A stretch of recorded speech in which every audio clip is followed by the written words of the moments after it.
Hello everyone, welcome back to our channel. सबसे पहले तो बहुत बहुत शुक्रिया आप लोगों का कि आप इतना हमारे को प्यार दे रहे हैं, हमारी वीडियोस को लाइक कर रहे हैं, शेयर कर रहे हैं। वीडियो की शुरुआत करने से पहले मैं आपको ये बताना चाहती हूँ और आपसे गुजारिश करना चाहती हूँ कि आप शादी और अडॉप्शन के लिए हमें कॉल बिल्कुल ना करें। यहाँ से शादियाँ और अडॉप्शन नहीं की जाती, हमारे यहाँ इस तरीके से फैसिलिटीज़ नहीं दी जाती। अगर आपको अडॉप्शन के लिए जाना है तो कारा की वेबसाइट है CARA कारा, आप उस पर जाके लॉगिन कर सकते हैं, रजिस्टर कर सकते हैं और अडॉप्शन के लिए अप्लाई कर सकते हैं। और हमारे यहाँ शादियाँ नहीं होती है, ना ही करवाई जाती हैं, तो कृपया करके इसके लिए कॉल ना करें।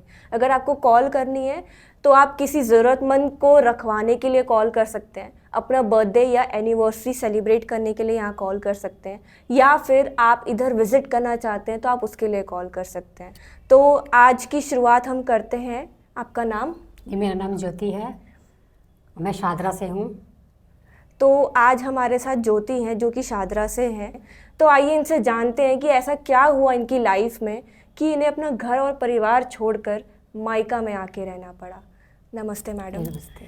तो मैम, मैं आपसे ये पूछना चाहती हूँ कि आपके साथ ऐसा क्या हुआ कि आपको अपना घर परिवार सब कुछ छोड़ के मायका में आना पड़ा? जी, जब मेरी शादी हुई थी, मेरी शादी दरअसल मेरे पापा ने कराई थी, अरेंज मैरिज थी मेरी। मेरे पापा के जो दोस्त थे उन्होंने कराई थी। तो जब मेरे पति मेरे को देखने के लिए आए थे और मेरी जिठानी भी थी, मेरे जेठ भी थे, तो मेरे पापा ने लड़के के बारे में पूछा था उनसे, तो उन्होंने ये कहा था कि लड़का बहुत अच्छा है, लड़का 2 जगह नौकरी करता है, काम करता है, लड़के में एक भी ऐब नहीं है, बहुत बढ़िया है लड़का। मेरे पापा के दोस्त भी थे तो मेरे पापा को उन पर विश्वास था, क्योंकि उन्होंने मुझे बचपन से देखा था, उनके सामने मैं बचपन से बड़ी हुई। तो मेरे पापा ने एक विश्वास कर लिया कि ठीक है। फिर 1 साल बाद रिश्ता हुआ, 1 साल तक रहा, फिर मेरी शादी हो गई। फिर शादी के जब मेरी बड़ी बेटी हुई तो फिर मुझे पता चला, मैंने अपने पति को खुद देखा। अपनी नंद के यहाँ रहती थी मैं, बहादुरगढ़ हरियाणा में। वहाँ मैंने अपने पति को खुद देखा जुआ खेलते हुए, कि वो जुआ खेलते हैं। तो इस बात के लिए मैंने अपने पति को बोला, तो बोले नहीं, मैं खेल नहीं रहा था, मैं तो सिर्फ बैठा था, मैं खेलता नहीं हूँ। मैंने अपनी नंद को भी बोला तो उन्होंने भी मेरे से झूठ बोल दिया कि नहीं, ये जुआ नहीं खेलता है, ये ऐसा नहीं है। मैंने बोला ठीक है। फिर ऐसे ही करते करते फिर मैं अपने मम्मी पापा के पास आ गई। मैंने वहाँ मकान लिया किराए पे, क्योंकि जब मेरी लड़की हुई थी डिलीवरी के बाद, मेरी कोई देख रेख करने वाला नहीं था। तो फिर मैंने अपने मम्मी पापा के यहाँ मकान ले लिया किराए पे, क्योंकि मेरी जेठानी ने शादी होते हमें निकाल दिया घर से बाहर। 1 महीना मैं मुश्किल से रही थी, उन्होंने हमें निकाल दिया था। आपकी शादी कब हुई थी? जी, मेरी शादी हुई थी ये 2007 में हुई थी, 19 फरवरी को। तो आप उस टाइम कितने साल के थे? जी, मैं उस समय होंगी 22 साल की होंगी। और आपके हस्बैंड? हस्बैंड तो मेरे मुझसे काफ़ी बड़े हैं, 10 साल बड़े हैं वो तो। 10 साल बड़े हैं? जी हाँ, वो मुझसे 10 साल बड़े हुए हैं। और वो पहले से भी उनके 2 बच्चे थे, क्योंकि वो उन्होंने बताए नहीं थे, वो उन्होंने छुपा रखे थे। तो मतलब जब आपने शादी करी तो आपको अपने हस्बैंड की पास्ट लाइफ के बारे में कुछ नहीं पता था? कुछ नहीं पता था। ये तो मुझे पता था कि चलो होता है, अफेयर होता है, सबका होता है, लेकिन मुझे ये बात नहीं पता थी कि उनके 2 बच्चे भी थे।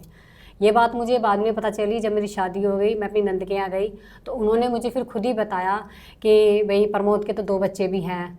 तो जब मुझे ये बात पता चली, फिर मैंने अपने मम्मी पापा से बताई, तो वो बोले कोई बात नहीं, अब क्या कर सकते हैं, चलो वो तो वैसे थे। मैंने चलो कोई बात नहीं, मैंने कहा छोड़ो यार अब इन बातों को।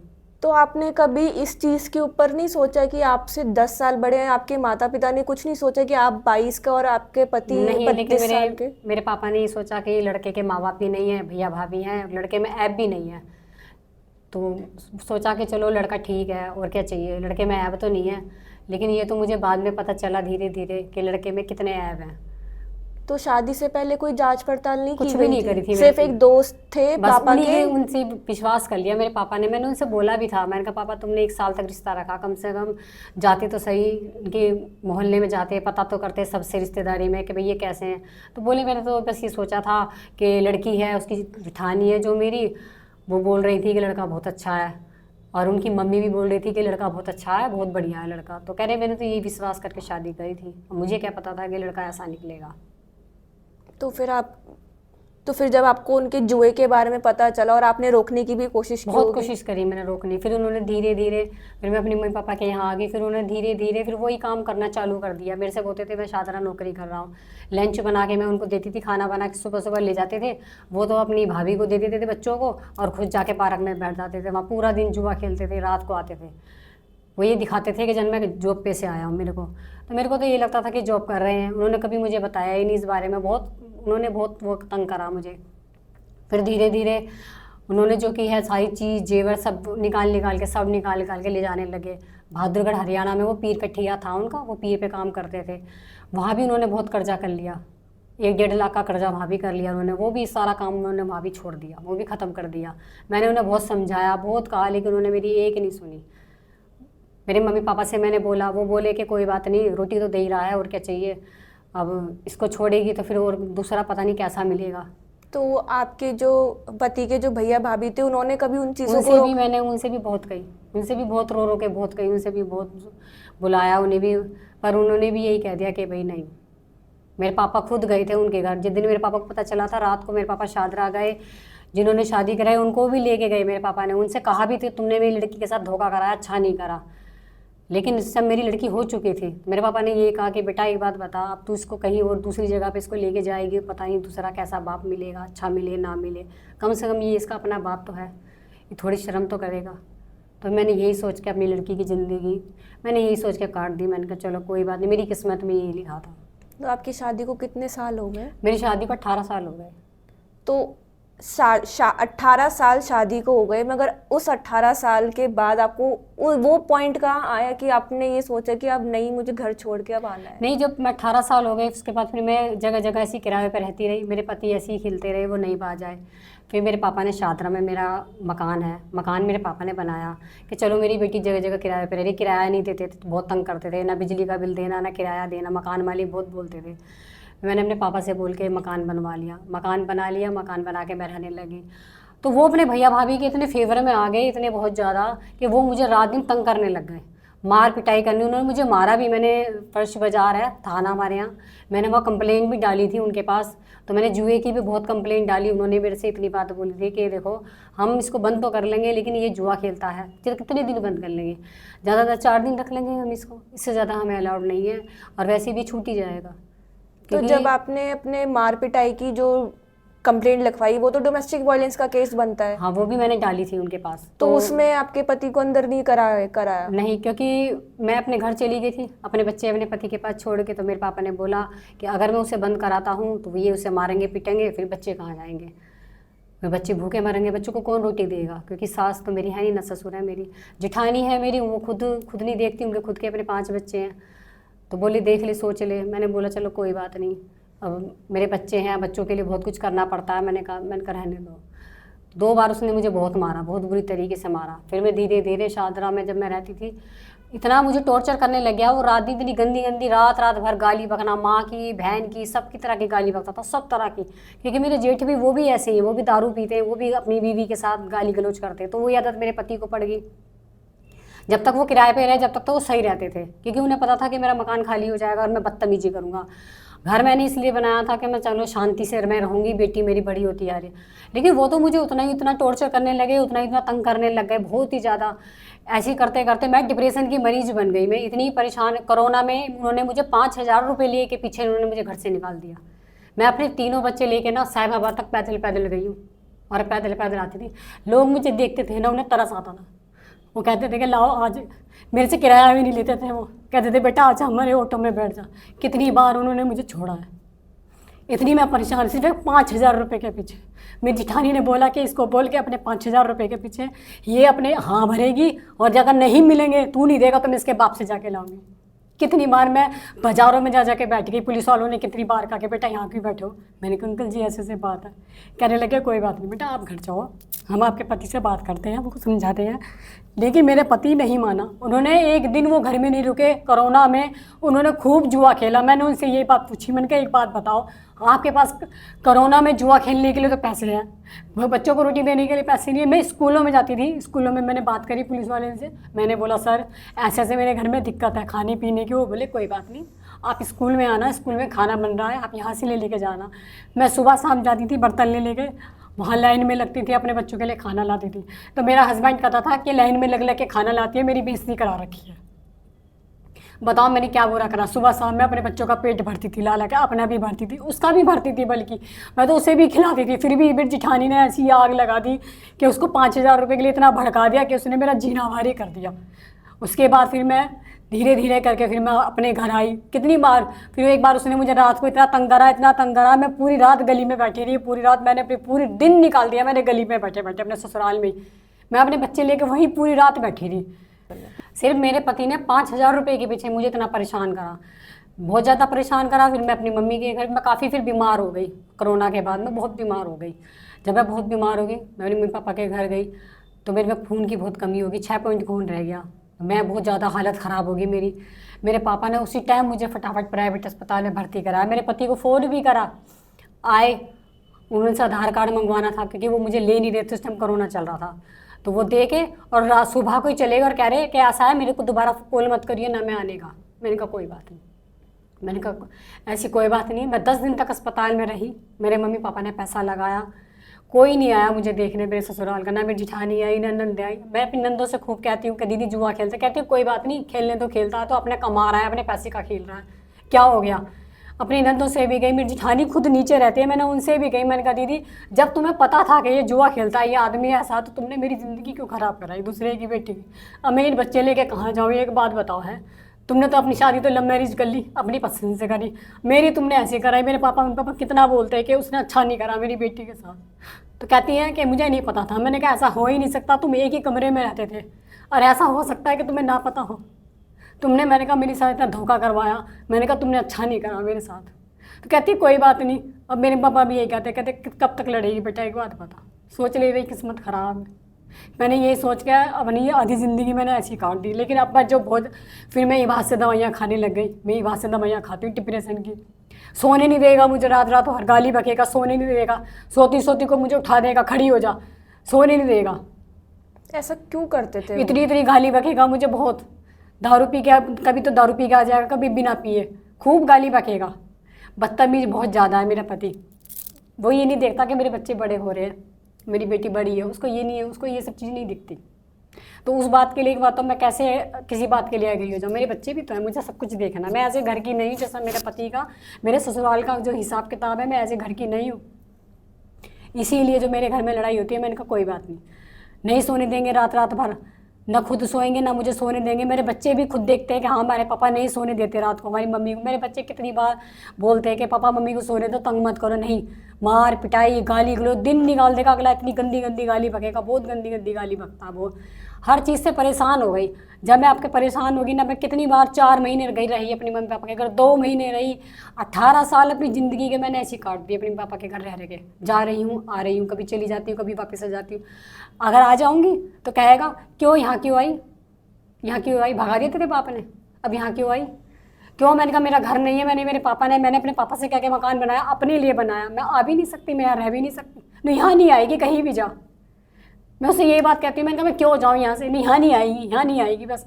इसीलिए मैं फिर मैं अपनी बहन के यहाँ गई थी, मेरे पास फ़ोन नहीं है, मैं अपनी बहन के यहाँ गई।